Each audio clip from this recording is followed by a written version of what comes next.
नमस्कार। आज हम सुदामा पांडेय धूमिल के जीवन व लेखन परिचय के संबंध में चर्चा करेंगे। देखिए जरा, पहले इनके जीवन से परिचित हो लेते हैं।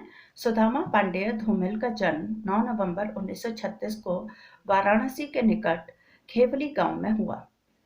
उनके पूर्वज कहीं दूर के क्षेत्र से खेवली गांव में आ बसे थे।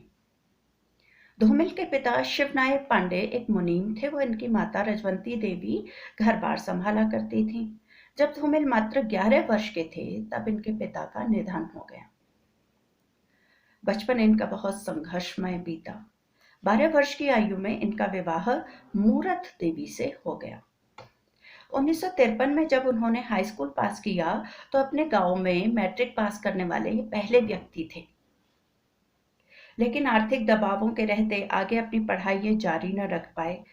फिर भी पुस्तकालय व स्वाध्याय के बल पर अपना ज्ञानवर्धन ये करते रहे। रोजगार की तलाश धूमिल को कलकत्ते ले आई। आज की डेट में से कोलकाता बोल दिया जाता है।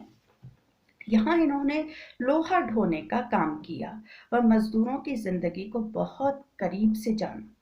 उनके इस काम की जानकारी जब उनके सहपाठी मित्र तारकनाथ पांडे को मिली तो उन्होंने अपनी जान पहचान से उन्हें एक लकड़ी की कंपनी मैसर्स तलवार ब्रदर्स प्राइवेट लिमिटेड, ये कंपनी का नाम है, इसमें नौकरी लगवा दी। यहाँ धूमिल लगभग 1.5 वर्ष तक एक अधिकारी के तौर पर कार्य करते रहे। इसी बीच अस्वस्थ होने पर स्वास्थ्य लाभ के लिए वो घर लौट आए।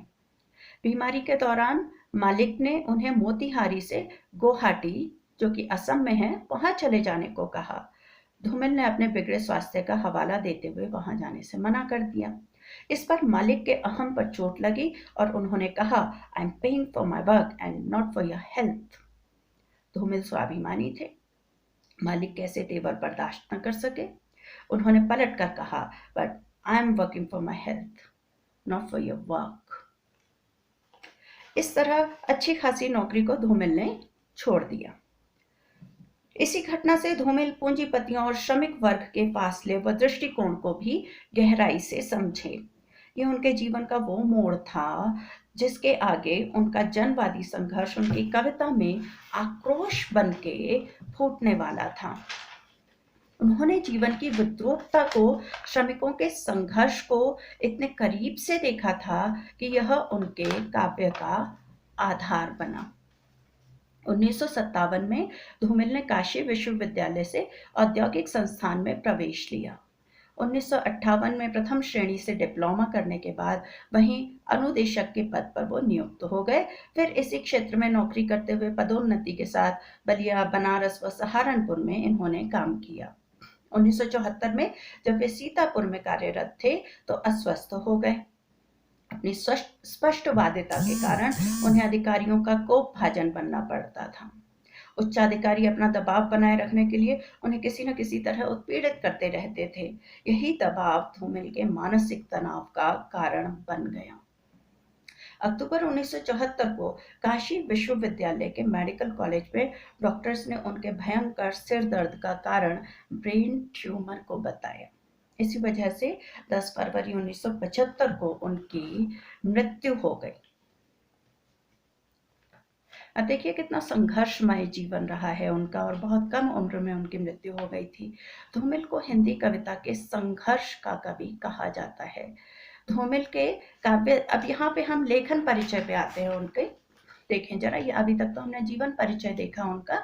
जब तक हम जीवन से परिचित नहीं होंगे, उनके लेखन से परिचित नहीं होंगे, उनकी कविताओं में प्रवेश कर पाना इतना आसान नहीं होगा। इसीलिए मैं सबसे पहले कवि के जीवन और लेखन से सब बच्चों को, सब साहित्यानुरागियों को परिचित करवाती हूँ। धूमिल के काव्य संस्कारों के भीतर एक खास प्रकार का गमईपन है, एक भदेसपन, जिसे ब्लंट एटीट्यूड भी कह देंगे इंग्लिश में कहें तो। और इसका ऑपोजिट देखिए क्या रिएक्शन आता है ब्लंट एटीट्यूड का, कि उनके व्यंग्य को यही बात धारदार बनाती है और कविता को असरदार बनाती है। उन्होंने अपनी कविताओं में समकालीन राजनीतिक परिवेश में जी रहे जागरूक व्यक्ति की तस्वीर पेश की है और 1960 के बाद के मोह भंग को प्रभावशाली ढंग से अभिव्यक्त किया है।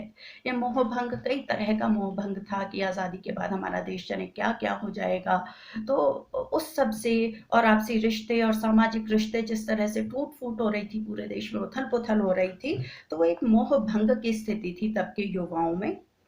तो उसको जो इनकी कविताएं हैं बहुत ही प्रभावशाली ढंग से अभिव्यक्त करती हैं।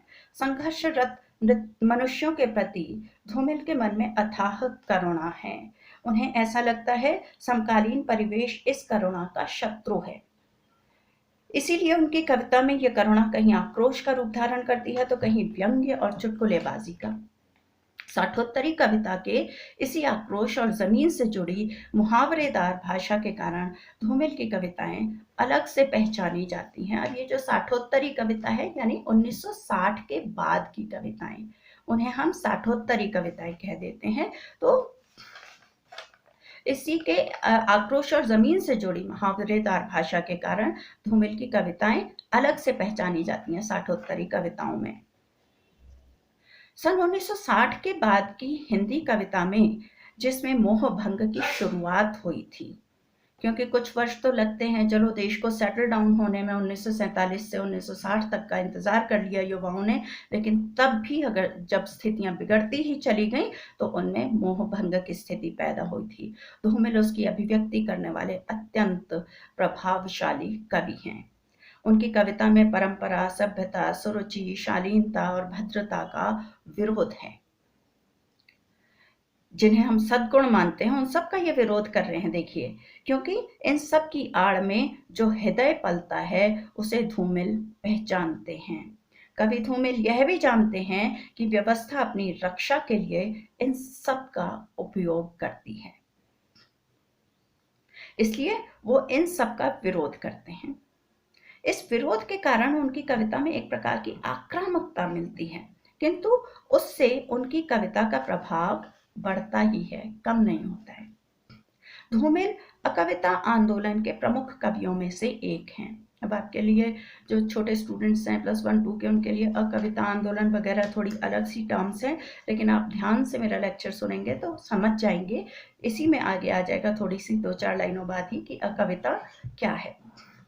धूमिल कविता आंदोलन के प्रमुख कवियों में से एक हैं। धूमिल अपनी कविता के माध्यम से ऐसी काव्य भाषा विकसित करते हैं जो 50 के दशक की नई कविता के दौर की रोमानियत, अतिशय कल्पनाशीलता और जटिल बिंब धर्मिता से मुक्त हैं। अब 1960 के बाद के दशक में कविता का एक रूप आया अकविता, उससे पहले चल रही थी 50 के दशक में नई कविता। तो ये जो अकविता है मुक्त छंद में लिखी जाती हैं ज़्यादातर, बहुत ही आम सी भाषाओं का प्रयोग होता है, बिंब का प्रयोग, अलंकारों का प्रयोग इनमें ज़्यादातर नहीं होता है। तो एक वर्ग था जिसने इसे कविता मानने से मना कर दिया और कहा ये अकविता है। लेकिन ये लोग इतने अपने लेखन में, अपनी अभिव्यक्ति में इतने शक्तिशाली थे कि इन्होंने अकविता को भी कविता की एक विधा के रूप में स्थापित किया। तो ये जो था 50 के दशक की नई कविता के दौर की रोमानियत, अतिशय कल्पनाशीलता और जटिल बिंब धर्मिता से मुक्त हैं। उनकी भाषा काव्य सत्य को जीवन सत्य के अधिकाधिक निकट लेके आती है।